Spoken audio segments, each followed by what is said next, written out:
Rachel Velez. Rachel Velez, contestant number 3.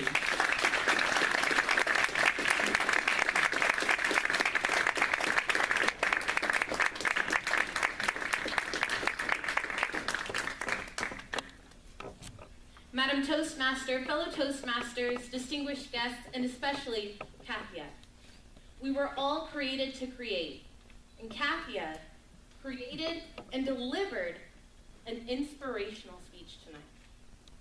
Kathia, this speech really resonated with me, and I'd like to talk about the 3 things that I thought you just did exceedingly well tonight, and also some areas for improvement in the future.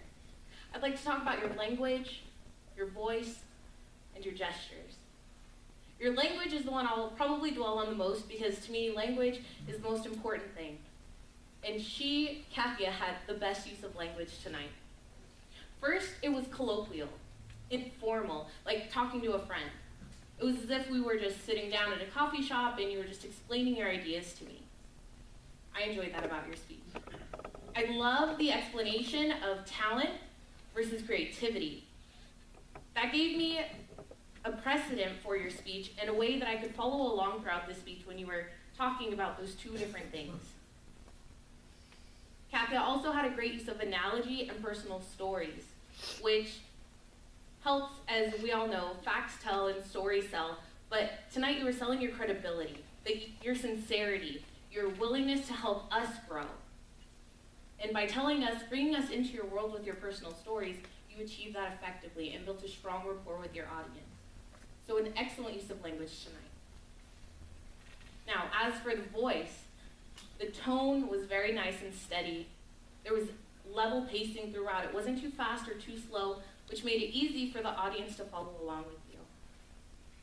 I noticed that there weren't a whole lot of highs and lows in terms of your vocal variety. However, something Kathia did very well that not a lot of speakers do is take the time to pause. Right? She paused effectively throughout her speech so that we could absorb the words that she was saying. So great use of vocal variety in that respect.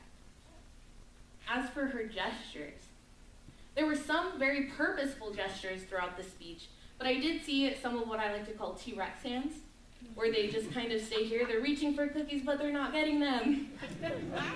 I recommend keeping your hands to the side more and bringing those arms up for big, purposeful gestures. You mentioned in your speech something about cooking when you were talking about creativity. It would have been perfect to mix some cake in a bowl or cook on the skillet over here.